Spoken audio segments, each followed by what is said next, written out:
Good afternoon and welcome to the SBR Futures series on 21 lessons for the 21st century in partnership with the IMF Library. I am Martin Mühleisen. I'm the director of the Strategy, Policy and Review Department here at the Fund, and our department and the library are organizing this event today. As you know, the Futurist series brings experts from other ways of scientific and academic life to the Fund to spark new ideas and foster diversity of thought. We may hear about certain things for the first time. We may encounter views that clash with our economic minds, but I think we all agree that there is benefit in considering other perspectives. This is also a mission of the IMF Library, which fosters discovery, creation, and knowledge sharing to advance the work of the Fund. With this, we are really delighted to have Professor Yuval Noah Harari with us today. If you visited a bookstore in recent years, you are sure to have encountered one of his two previous books on the history and future of human civilization. Published in 2014, Sapiens, A Brief History of Humankind has become an international bestseller and is published in nearly 40 languages worldwide. In 2016, Professor Harari published Homo, Deus, A Brief History of Tomorrow, which met with a similar reception from an enthralled global audience. And his latest book, which carries the same title as our seminar today, has just been launched yesterday. 21 Lessons for the 21st Century. Professor Harari has also written for global newspapers such as the FT, the Times, the Wall Street Journal, the Guardian, and is lecturing around the world on topics explored in his books and articles. And for the sake of academic completeness, he received his PhD from the University of Oxford in 2002 and is currently a lecturer in the Department of History at the Hebrew University of Jerusalem. Some of the themes that have emerged in past Futurist series are the need for lifelong learning, skills training, and the need to focus on what is uniquely human, including by making growth inclusive and provide people with equal opportunities.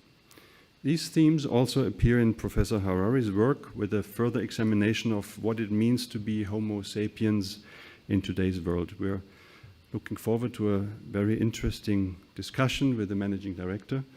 And with that, I turn it over to you, Managing Director. Thank you so much, Martin. And, we are superbly lucky today, Professor, because this morning we had the luxury of the Comme Dessus lecture, which was this morning presented by Elvira Nabilyona, who is the central bank governor of Russia. And this afternoon, we have you. So it's really a fantastic day. We talked about monetary policy this morning, and we talk about all sorts of things this afternoon. And that's also the beauty of those lectures sponsored by the Strategy and Policy Review Department of the IMF. It gives everybody a chance to be inspired by broader thinkers than just us. So thank you very much for coming all the way from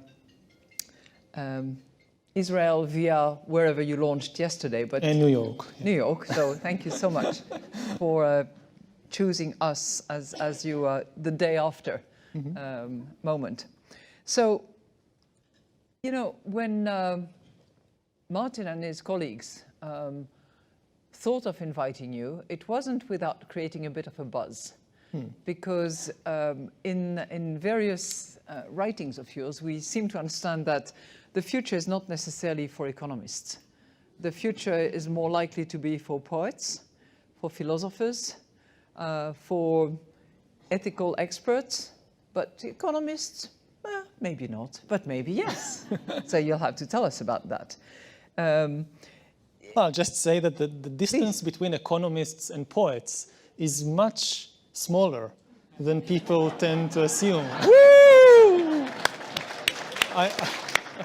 I often say that the best storytellers in the world are the economists. Because they're the ones who tell the only stories that everybody believes. Almost everybody. Weather forecasters are not bad either, right? That's interesting. We'll come back to the story issue because you make the point about stories and how useful, not useful, and what kind of stories we need around. But let me just mention, I don't know if Martin has indicated that, but your book, 21 Lessons for the 21st Century, is available to all of those who participate in the lecture. Is that so? Okay, so please, Supply and demand. those who leave the room before the lecture is over or the conversation is over will not get a book. And then when it's over, you have to rush. And a few will probably have a dédicace from you, which would be a real treat. I've tried, and we continue to try on a regular basis, to sort of assume what the future will be. And we call that the long-term uncertainty sort of scenario planning. Now, you took that exercise very far. And some of you critics and your reviewers would call you an alarmist or a pessimist. You say things like, no human job is safe from automation. Current political systems may become completely obsolete. Personal decision-making may be taken over by algorithms. Wealth and power will increasingly become concentrated in the hands of a few. This is probably similar to some of our long-term uncertainty scenarios, but certainly not the ones that we hope will actually develop. In your books, and particularly in the last one, you seem to be much more assertive about what this future. And what is the point about explaining all that? Well, I see my job not as trying to forecast the future. I think it's impossible. Nobody really knows how the world would look like in 2050 or 2100. I see it more as mapping different possibilities in the hope that we will avoid the worst outcomes. And yes, it is true that I tend in my writing and also in my talks to emphasize more the dangerous scenarios because there are so many people whose job it is to emphasize the positive scenarios.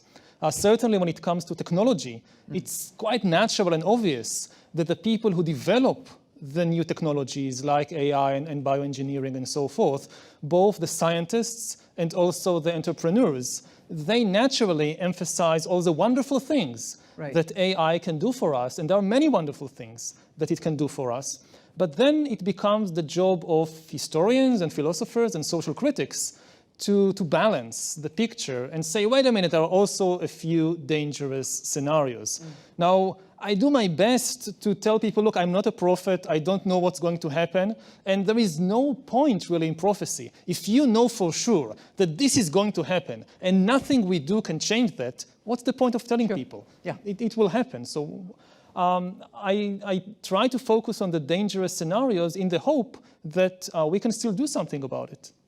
So you are sending, with those books, and particularly this one, you're sending a bit of an alarm signal, saying this is on the horizon, and we can do something about it. Yes, we can certainly do something about it. Again, I try to emphasize as much as possible, also by looking back, that no technology is ever deterministic. You can use the same technologies to create completely different kinds of societies. We have seen it in the 20th century, that you can use trains and electricity to create dictatorships or liberal democracies.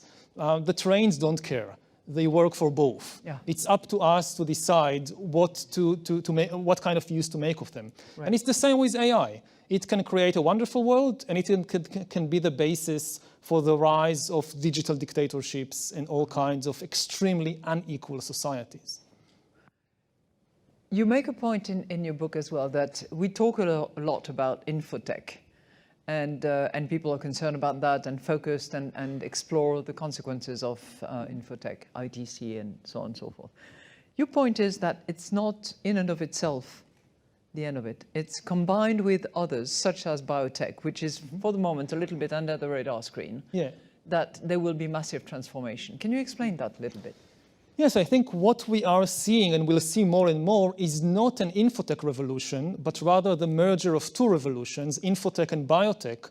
And without the biotech part, AI by itself is not going to transform the world so much. What is going to transform the world is the combination of AI with an increasing understanding of the human body and of the human brain. You could say that the most important fact about living in the 21st century is that we are becoming hackable animals. And you have these two components. The animals come from biology and from biotech, and the hacking comes from infotech and from computers. But for almost any change that people talk about today, you need to take biology into account. Even something like a self-driving car, which you say, what's the connection with biology?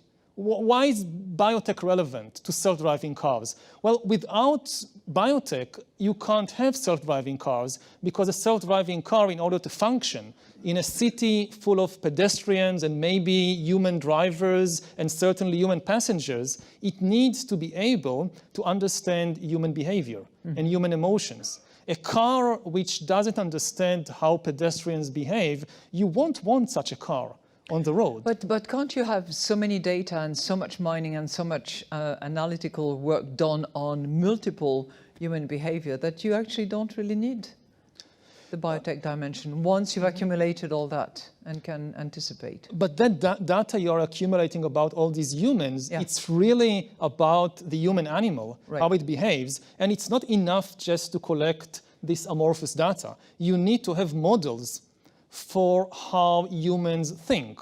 And let's take a very simple example, which is obvious, but I think it makes the point. You need to take into account the difference between how children behave and how adults behave, and the different ways that brains work at age 10 and at age 20.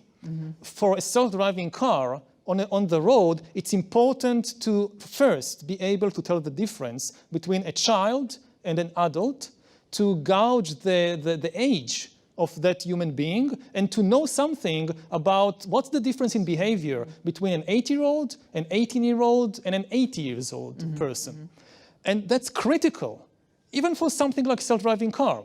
When you reach the point when you say, okay, I want an AI doctor, I want an AI teacher to replace or augment human doctors and human teachers, there it's obvious that without biotech, you are not going to get very far. Do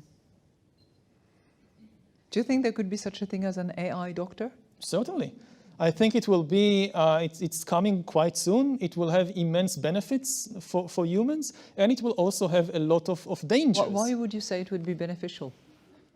Because, for example, an AI doctor could, that say monitors, let's take the classical scenarios that people talk about, that you go around 24 hours a day with biometric sensors on or inside your body, and they constantly send information. So you monitored from, you are monitored. You're monitored all the time. The information goes to an AI doctor, maybe on your smartphone or whatever, which analyzes all this stream of information and monitors your health in a way which no human doctor can even approach.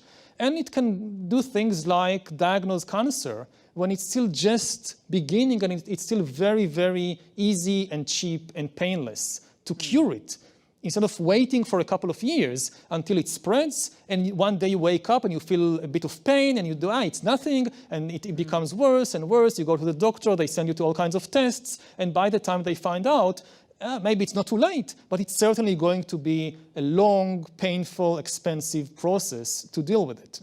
So the promises are enormous. Also, the perils are enormous, and not just to the job market. So what happens to all the regular doctors? They lose their job?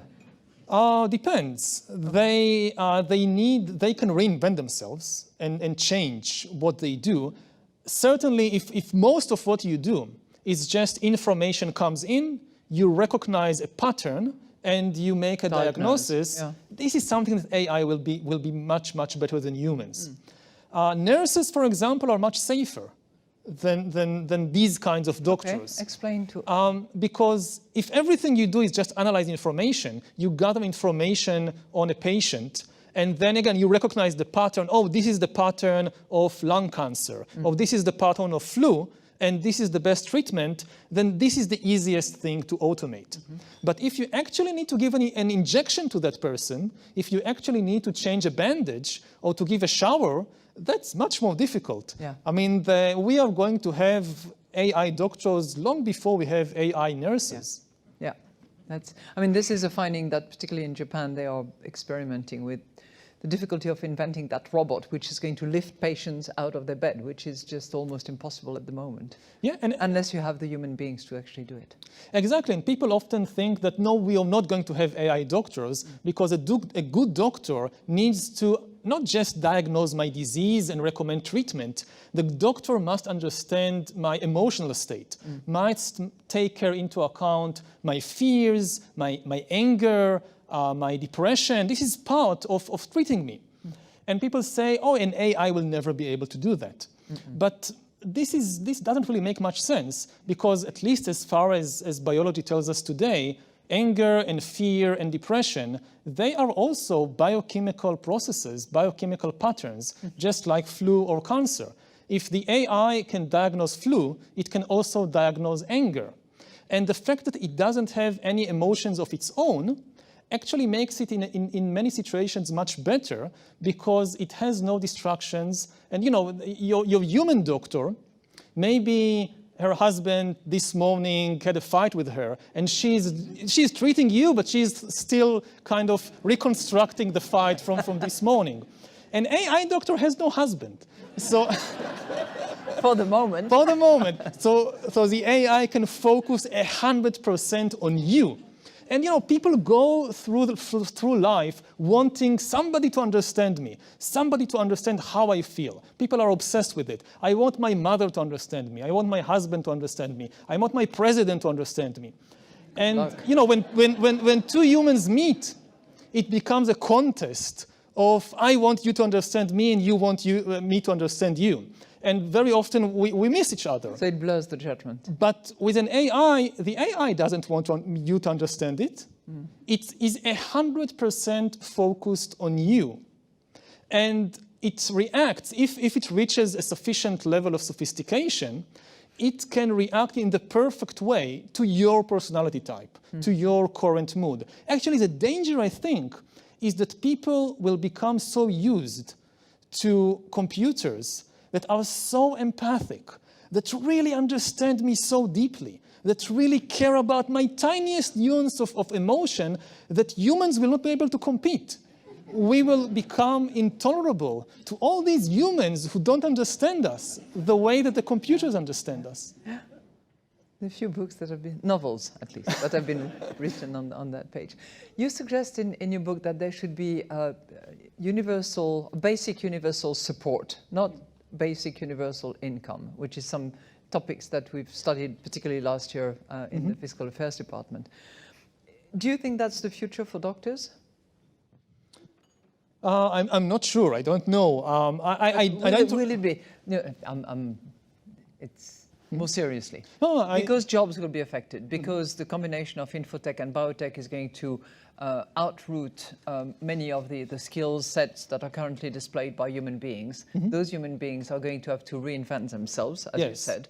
That has a cost, and they will need some kind of income or support. First of all, what difference do you make between income and support? Is support more than income? It's a different approach. Yeah. Whether you just go and give a person a pile of money, do with it whatever you want, or you decide this is the kind of basic necessities, whether it's healthcare, education, food, and I'm going to give you these services for free, but you don't get to choose which services. So it's a different approach. I don't suggest it as this is the solution. I just discuss it because many experts are exploring these avenues. I think the main point that I'm trying to make, like in the new book, in 21 lessons about, call it universal basic income or universal basic services, the real problem, I think, is in the first word, universal. Most people, when they think universal basic income or universal basic support, they actually mean national. They actually think in terms of, okay, you have all these unemployed taxi drivers in New York or coal miners in Pennsylvania, and at the same time, you have a booming AI industry in Silicon Valley. Let's tax the big Silicon Valley giants and use that money to give support or income to the unemployed coal miners in Pennsylvania. Right. But this is national.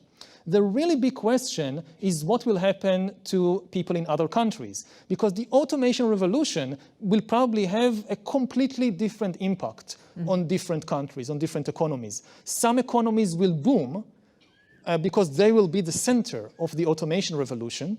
And actually, a lot of industries that went out will come back. And then other countries might lose everything. Their economies might completely collapse. So the question is not whether you tax companies in California to pay basic support for people in Pennsylvania, but whether you tax companies in California to give basic support to people in Bangladesh or Honduras. That's the real challenge. And we need to think, if we are going to think in terms of universal basic income, we need to seriously understand what the word universal means. It doesn't mean national. But that requires a complete change of governance or paradigm or whatever you want to call it, because that universal support service or income, whatever you call it, will require a universal taxation mechanism and reallocation based on empirical evidence of who is suffering, who is benefiting, and how you want to sort of reallocate value in order to avoid chaos. Yeah, I mean, I think it's going to be extremely difficult. I'm just making this comment because you do hear a lot today about universal basic income or universal basic support as the solution to if we don't manage the automation revolution very well. And my concern is that most of the people who are discussing it think in national terms, but the worst imbalance will not be between different parts of one nation, it will be between different nations. It will be like maybe the Industrial Revolution of the 19th century, only much worse. That in the Industrial Revolution... Can you develop that? Yeah, in the 19th century, you had a very small number of countries leading the Industrial Revolution and getting, at least for a couple of generations, most of the benefits, and really dominating and exploiting much of the rest of the world. And most countries... colonialism and all of that. Most countries remained far behind. And the same thing may happen again with the AI revolution. And you have today some countries which are at the forefront of the automation revolution. And many countries say basically, well, we have much more urgent business than worrying about this. But this is like, you know, you live in 1840, somewhere in South America or South Asia. And you hear that in Britain, they have these things like steamships and railroads. And you say, oh, I have so many more urgent things to worry about than these steamships and railroads. 30 years later, you're a British colony. And this is the situation we are here now. The main difference is that in the 19th century and in the 20th century, the big threat, if you were left behind, the biggest threat you faced was exploitation. They will conquer you and exploit you. In the 21st century, there is actually a worse fate, potentially a worse fate awaiting you. You will not be exploited. You will simply become irrelevant. And being irrelevant in many ways is much worse than being exploited. When you're exploited, at least they need you. When you're irrelevant, that's much more difficult to struggle against. That takes us to the data, doesn't it? Yeah, that takes us in the direction of discussing what's happening to the data. Yeah, what's happening to the... And I think you say in your book that who owns the data owns the future. And those happy few who own the future, the data owner and the data processors and the data miners and all the rest of it, will have a very happy life, whereas the rest of the others will be this precariat out there, eventually useful a little bit, but irrelevant most of the time, unless they're given that universal basic support so that they're kept happy and quiet. Yeah, that's one scenario again. We are not sure, but what we can say with far greater certainty is that data is becoming maybe the most important resource of the 21st century. The same way that land was the most important resource in ancient times, and machines and factories were the most important resource in the 19th and 20th century. And at present, we see that almost all the data of humankind, both on the level of the human body and the human brain, it's being concentrated in a few places. And most of the world, you can say, is already in the process of being kind of data colonized, that the data is flowing from all over the world to a few hotspots. Which one would those be? California? The usual suspects. So California, Israel, East Asia, a couple of places in between, Bangalore, a couple of places maybe in Europe. And in much of the world, they are just giving up their data for free. Or maybe in exchange for funny cat videos. I'm not sure if this is like completely free. Google would argue with you vehemently that it's not for free and you're getting a lot of services for free. Therefore, that's a consideration for access to your data. Yeah, the question is whether you get a fair, what is a fair price is one of the biggest questions in economics ever, and we are not going to settle it here. But there is a huge suspicion that what you're giving up may be worth far, far more in the long run than what you're getting in exchange. So it's done voluntarily in most places, in most countries. But this is also largely because people don't realize the importance of what they are giving. And one of the problems is I don't have this is the solution. Okay, let's have government regulation of data, let's nationalize the data. Nobody really the Europeans are trying to do that with GDPR. Not dealing with the property of data, but at least dealing with the more philosophical question about who owns it, who has privacy, who has the right to either give it away or retain it. There are many plans and models today for how to do it. What we lack is experience. What history teaches us is that trying to regulate something like that is going to be quite complicated and mistakes will be made. And we are not sure what is the best way to do it. And when you try to regulate the ownership of land, you have thousands of years of experience going back to ancient Mesopotamia and the ancient Chinese civilization, and you can learn. And you have a couple of centuries experience in regulating the ownership of machines and factories and all that.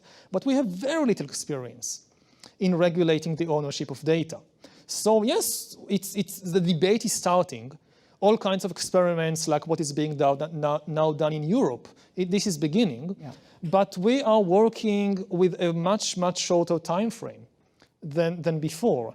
We can't go back to the past. There is almost no record of something like that. And we need to do it very quickly because the development of this technology is going at an accelerating rate. And if we or some of us get it wrong, we may not get a second chance to try again a different tack. If you are left behind in the AI arms race, then maybe you never get a second chance. That's not very reassuring. Now, I'm just turning to my excellent organizers. There is a time when I have to turn over the floor to the audience. It's not just now, but I simply want to warn you so that if you have questions, if you are curious about a particular area, you should prepare, because I'm going to turn the floor over to you in about 10 minutes. But for the moment, I still have a few questions on my mind. You talked about the economists being poets. I would challenge you on that, but some of us have to read a lot of material, and I'm not sure that it sounds like poetry most of the time. But you say that economists write great stories that many people believe. I would challenge that too, by the way, because that many people believe them, or that. Well, I remember days when we were trying to tell a story in the UK before the Brexit vote was out, and somebody told a better story. I think you're right. I think you're right. I think you're right. Which raises the issue of the truth. Can you write a good story because it's a good story, irrespective of the facts? Yes. Or yes, you do. Oh, definitely. If there is one thing, even though it's a lie. Yes. Some of the best stories in the world are not true. Starting with Harry Potter, and going all the way to books which maybe I won't mention in order not to offend anybody's emotions. But you take the view that religion or religious stories are just stories, and they are narratives that help people along, but they're just stories. Yeah, I mean, I think that you need to differentiate between saying that a story is not true and saying that a story is harmful or not effective. To get a lot of people to cooperate you need to convince them to believe in a shared story. Now, sometimes the story can be completely fictional, and it still works. And, you know, it starts with things like, I don't know, playing games, like playing football. If you want to get 22 people to play football, you need for all of them to agree on a common story for what football is, what are the rules, what are the goals, what is allowed, what is not allowed. And there is nothing wrong with it. Everybody knows that we invented the rules. It's completely fictional. It's not the laws of physics or the laws of biology that mandate these rules. And as long as it goes, it's fine until somebody forgets that this is just a story we invented.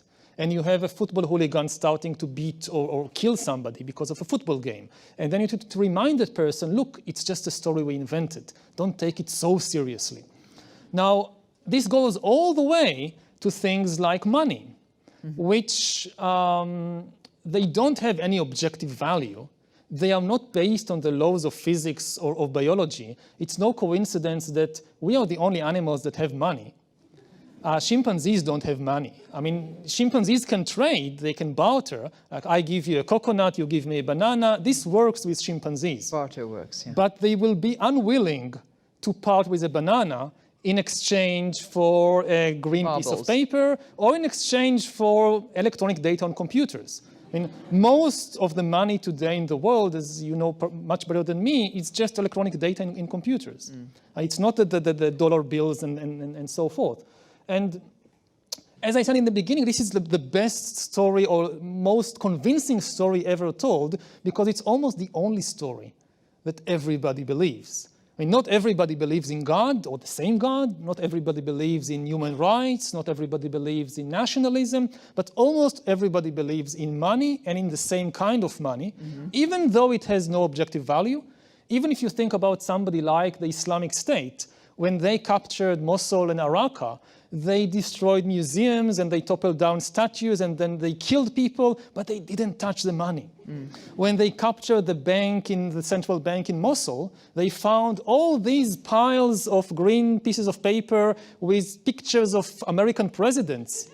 And instead of burning it, they took it and carefully guarded it. Even they believe that story. But isn't that based on trust? Yes, money is really made of trust. If you look at the long history of money from ancient Mesopotamia until today, what money is really made of is simply trust. In the beginning, there was very little trust. So there was very little money, and the money you had to be made from something which was also useful. Like the first type of money we know about for sure was simply made of barley. You could eat it. Now then you switch eventually to gold, which is worthless.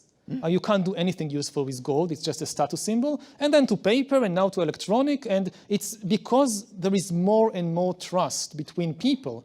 So money can become more and more insubstantial. But isn't there a contradiction between the fact that there is more and there are more and more, including crazy people, who put their trust in money, and the fact that the world over, particularly with respect to institutions, trust is actually declining and eroded in many respects? How do you reconcile the two? Over the last few years, yes. But if you compare the amount of trust that people today have in even global institutions, let's put aside national institutions, to the amount of trust people had in global institutions a century ago or 1,000 years ago, it's incomparable. There is so much trust still in the world today. We spoke earlier about football. So just the recent World Cup in Russia. Just think 1,000 years ago, trying to get people from Argentina, France, and Japan to play together games in Russia. Absolutely impossible. Not just because nobody in America knows about Japan and vice versa, but also because there is no single game that all the people in the world play and agree on the rules. So the World Football Cup or the Olympics is an amazing display of global trust. And it's the same with many of our financial institutions. They have definitely taken a hit over the last decade or so. But if you think about what happened after the global financial crisis, the ability of central banks, for example, to create trillions of dollars out of nothing, they didn't really create it out of nothing. They created it out of trust.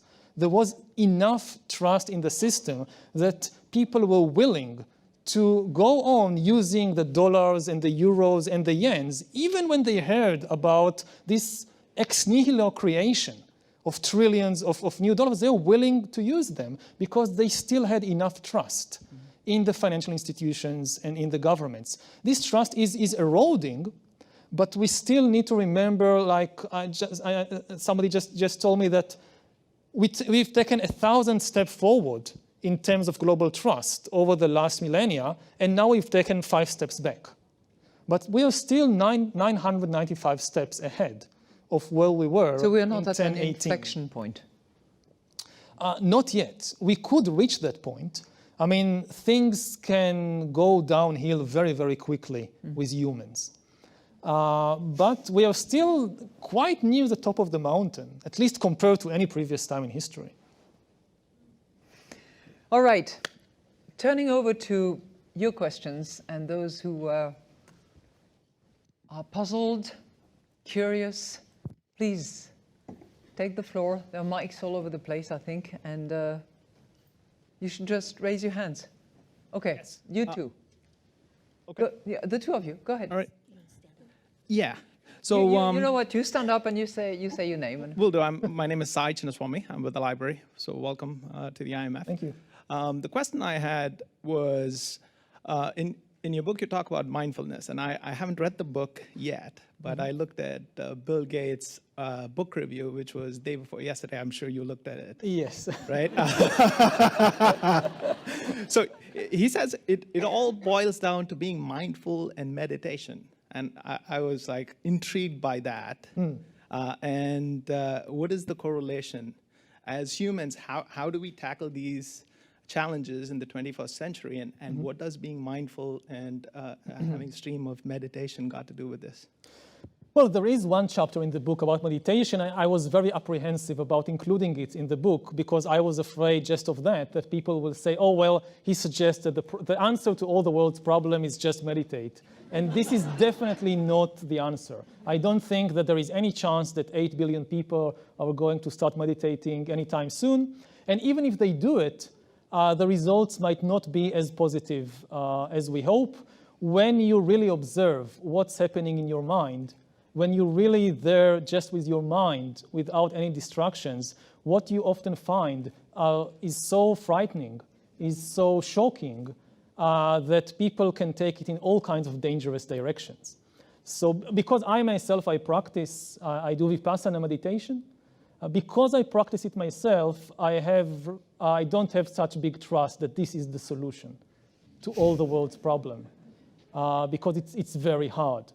But I do think that it is very important for people to make the effort to get to know themselves better. And I know this is the oldest advice in the book. Socrates said it, and Jesus said it, and Buddha said it thousands of years ago, know thyself.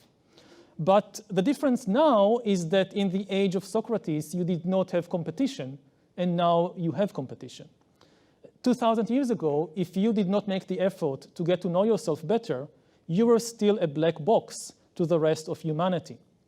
But now you have all these corporations and governments that as we speak, they are trying to hack you. And if they reach a point, and they are very close to the point, when they know you better than you know yourself, they will be able to basically sell you anything they want, whether it's a product or a politician. And that's very dangerous. And we can't stop the progress of AI and biotech, but we can make the effort to get to know ourselves better, and especially to get to know our weaknesses, so they don't become a weapon used against us. And I think that there are hundreds of types of meditation practices out there. I practice Vipassana, but for different people, different things work. Maybe sports would work for you, maybe art would work for you, but whatever works for you, it's important to do it now because of the competition. just behind you, yes, please. Hello, my name is Annette Schmitz. What about nature? What happens to nature in the future? Does AI solve ocean acidification? Do we have enough data from GPS monitoring, hurricanes, etc.? Does AI dominate it, solve it? Or do the rich get wealthier by sort of capturing food security and air and water essentials that we need? Well, it's really up to us.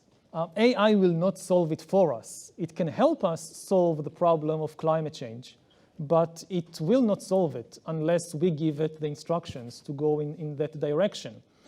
Now, I think what we need to realize is that climate change is not just a problem, it's also an opportunity. I don't think that we can prevent climate change just by telling people to stop progress, stop economic growth, because economic growth, again, as you probably know better than me, is now the #1 value in the world. Countries can call themselves communist or capitalists, Jewish or Hindu or Muslim or secular, democratic or authoritarian, doesn't matter, the #1 value is actually economic growth. And if you say to people to stop climate change, you need to stop economic growth, it is unlikely to succeed. But what we need to realize is that there are a lot of opportunities for economic growth and for improvement in the condition of humanity in developing new eco-friendly technologies. So I will just give one example, and not from the field of AI, but from the field of biotech. One of the main causes of climate change and of pollution in general is the meat and dairy industry, which in addition inflicts terrible suffering on billions of sentient beings. And there are opportunities, for example, to develop what is known as clean meat, which is you want a steak, don't raise a cow and slaughter the cow to get a steak, just grow a steak from cells. It may sound like science fiction to some people, but it's already happening. 5 years ago, the first clean meat hamburger was produced, and it cost about $300,000. Last year, it was down to $11. And if we continue to invest in this kind of technology, in a couple of years, we can have meat which is much more ecological, much more economic, and also much more ethical. So this is it as good? I haven't tasted it, but it should be even better because you don't need so much antibiotics, and you can decide exactly the level of fat and the level of the different chemicals and components in a way that you cannot do when you raise cows and chickens. So this is just one example for how we need to think about the war against climate change, not just as net cost, but also as many opportunities. Yes, please. My name is Alberto Bejar, and I work as part of the team on long-term trends and uncertainties.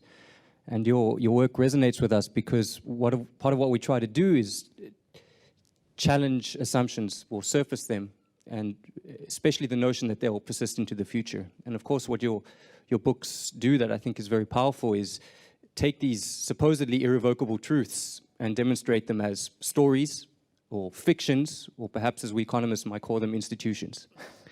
So you've been quite nice to us so far. I'm inviting you to be a bit harder on us and choose a fiction, perhaps the economic growth one or something else, that you think might challenge or might change in the coming decades. An economic fiction, preferably. See, we like to self-inflict a few. Yes, that's a big challenge. Well, I would say that the biggest story of all out there, as I just said, is economic growth. And I do think there is a lot of reason to doubt this idea that the #1 value of countries and of societies should be economic growth. But I think it's unlikely that we will be able to change the story quickly enough. We need to work with that story, not against it. Maybe I'm wrong. Maybe it is possible to make people realize that you can make people's lives better, not necessarily by providing more stuff. But it's going to be a very hard sell. So yeah, we can definitely make that effort. Similarly, one other important stories concern, as we mentioned earlier, money and the nature of money. And there are many attempts to create new kinds of money today. Again, whether it succeeds or not, I don't know. But what I can say is that any understanding of money should start with realizing that money is made of trust. So I don't know what will be the money in 50 years, but it will be made of trust, not of distrust. If people are thinking of new kinds of money which are based on distrusting institutions or distrusting governments, it's going against thousands of years of history. What is important to think about is what happens to things like taxation systems if more and more of the transactions, of the economic transactions in the world, don't involve money. What happens if more and more transactions are based on exchanging information and data rather than just dollars and euros and yens? So what happens to the taxation system? Should we start taxing information and not taxing money? I don't know. But I do think we need to take seriously the possibility that the nature of money is going to change quite dramatically in the coming 50 years or so. Interesting. How, You had a okay. question. You have to raise your hand really. Can You're I? over there. Okay, you have the mic, so very quickly, and then we move over to Very you because quickly. I promised you the floor. All right. So my question is about, you mentioned trust and you mentioned ownership of data, and that will change how things move. Do you think that DLT or blockchain technology has any role to play in how that works? Because at core, what it has is that it gives actually a certain potential around that I can own my own data and I could sell or exchange or do anything with it as I wish, because the technology allows for it. The same of the redefinition of trust or the provider of trust, right? It could be currently, it could be the public, the government, but it gives a different shape to how the trust can take due to this new technology. The new technology is DLT, distributed ledger yeah, technology, also DLT known and as blockchain. Yeah, I'm definitely not an expert on blockchain, but a lot of people say that this can be the basis for creating a new system of trust and a new system for ownership of data. Maybe. I just don't know. But it is certainly the case that the old systems of trust and of ownership will have to adapt radically to the new realities of the 21st century. It's a very different thing, ownership of data and ownership of land. We know how what is Ownership of what? Of land. We have thousands of years of experience what it means to own a field. I build a fence around it, there is a gate, I stand at the gate, I tell who can come in and who can go out. That's very clear to us. But what does it mean that I own my medical data? There could be so many copies out there that I don't even know, and so much research done on that basis. Now we are developing the technology to do research on medical data while the data remains anonymous and while the data remains under my ownership, and even in a way that can give me a stake in the results of the research. So if the results of the research are monetized, I could get a small share because I was one of the million people whose data was used in order to develop this new drug. So this is a very promising direction, but we have very little experience with that. And one of the other difficulties is that it's completely counterintuitive to most people.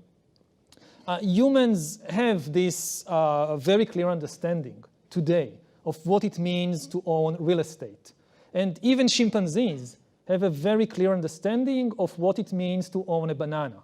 There are rules of ownership, even in chimpanzee societies. Not always respected, but that's true of human societies also.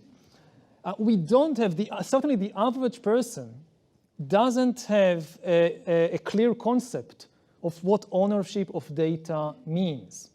And one of the great difficulties, and here I come back to this connection between economists and poets, for this to work, it should be clearly understood by the average person. And one of the worrisome developments, I think, today in the world is that if you think out of almost 8 billion people in the world, how many really understand how the financial system works? Oh, very few. Very few, and this is a very Including worrying. in this room. and this is very worrying, especially if you think that maybe in 20 years the number will be 0. Maybe the financial system will become so complicated as AI takes over more and more of the action that it will be just too complicated for the human mind. So how does a system functions when no human really understands it? What it means that more and more authority is shifting to the algorithms. So you still have a human on top, and you still make choices. But the options in the menu are written by algorithms on the basis of how algorithms understand the world. And they understand the world in a way that no human can really understand. So you get like, okay, we have 5 options. But why these 5 options, we don't know. This is what the computer said. Yeah, and that's how you have accidents. You know, high frequency trading, too many algorithm trading, and you can end up with nasty surprises. Yes, and as the complexity grows and then the AI becomes more and more sophisticated, these kinds of accidents are likely to be not just more common, but far more important. So even more than the ownership of data, the ownership of algorithms should be something that we worry about.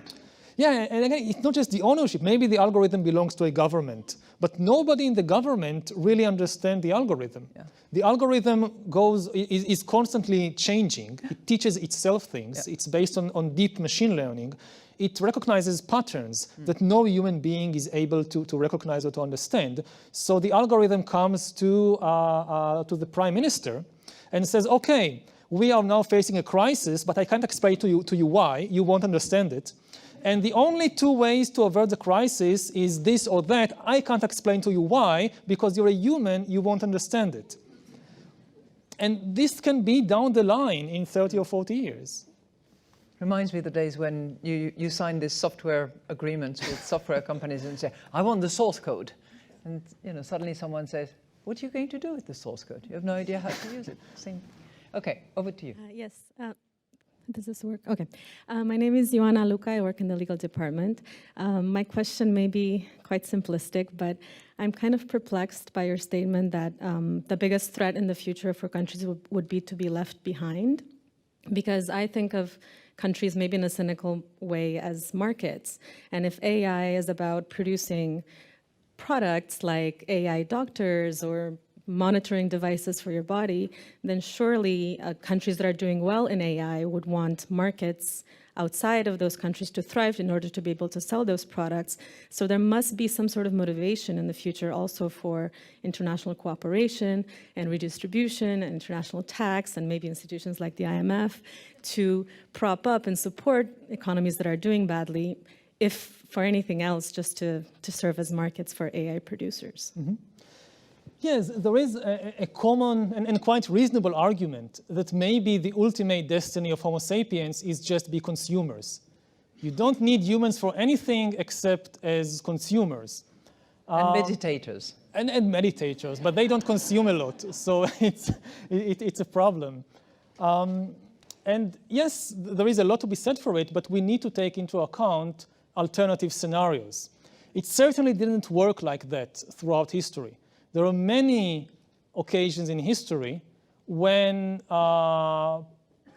people didn't value very much other people as consumers. If you think about slave economies, so you didn't think, oh, we should liberate all the slaves and improve their conditions so that they will buy our products.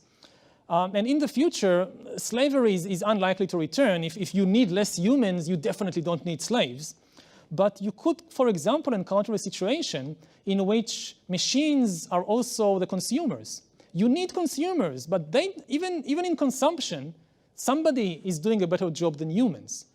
And we see the beginning of this, even today in some respects. I'm in the book industry. I want to sell books. And in a way, my number 1 customer today is an algorithm. I need to sell my book to the Amazon and Google search engines.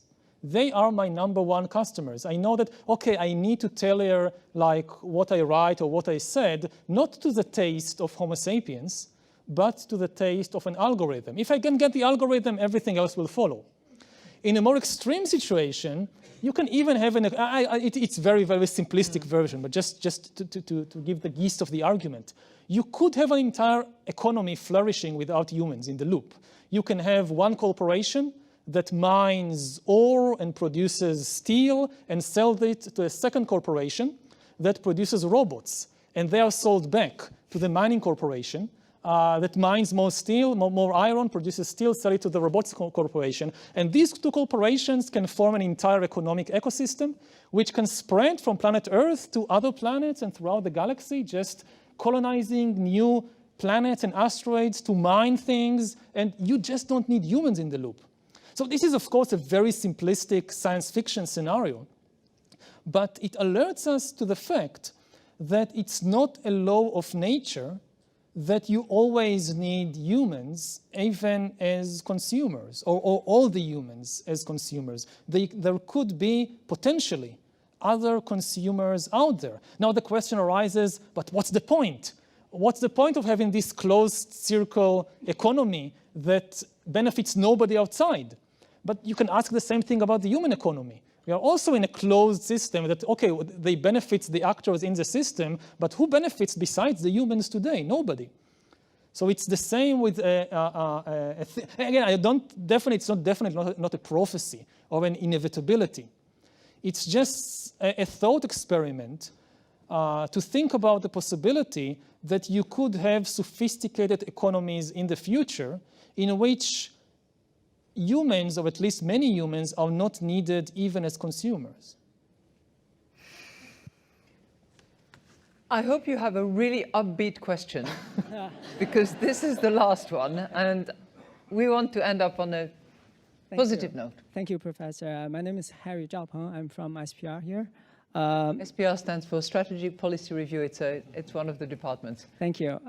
So we are in an age whereby globalization is facing protectionism. And I remembered in your first book you mentioned that nations, like religions, are all stories. So I just want to ask you, what's your view, let's say 20 years from now? Mm-hmm. Do you think we're going to see more or less nations in the world? If you can. More or less what? Nations. Nations. Well, I don't really know. Certainly, despite the recent upsurge of nationalism today is far weaker than a century or two ago. We just forgot how strong it was. Go back 100 years to 1918, Europeans were killing each other by the million over questions of nationality. Now today, with all the talk about the rise of nationalism in Europe, just count the bodies. A good way to, it's not the only way, but a good way to assess the power of an idea is to do a body count. And one of the amazing things for me as a historian, watching events, and I'm speaking specifically about Europe, is how few people are willing to kill or be killed for nationalism, which is a wonderful development, don't get me wrong. A century or two ago, to decide the question, like whether Britain should be part of a European Union or an allegedly independent country, you would need a big war with millions of people being killed and injured and so forth. As far as I know, in Brexit, only one person lost her life, a British MP who was murdered by some fanatic. Mm. And the rest of the people just followed whatever the referendum said. And it's the same with the Scottish referendum. In past century, if Scotland wanted to be independent of London, and they wanted to be independent a couple of times, they needed to raise an army and to confront the armies that London would send from the south to burn Edinburgh down. Now they just go to a referendum, and almost everybody just accept the results. Very few people are willing to actually be killed or to kill for this, and this is a very good development. Even when you look at most of the world, nationalism is much weaker than before. And I think I don't know what will happen next. But what is to me quite clear is that all the major problems of the world today are global problems. The three biggest problems we face are nuclear war, climate change, and technological disruption. And none of these problems can be solved on the level of a single nation. You just can't solve climate change or regulate AI on the level of a single nation. So the only solution to these global problems is greater global cooperation. Whether we'll actually see greater global cooperation, I don't know. It's the wise thing to do, but we should never underestimate human stupidity. It's one of the most powerful forces in history. Is this upbeat enough?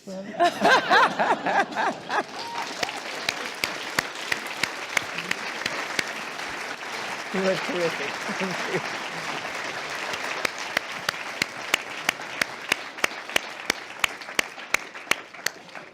Thank you ever so much. I think we have to we'll try to improve the last statement by being witty, intelligent, and focused. Yes. And meditating. Thank you.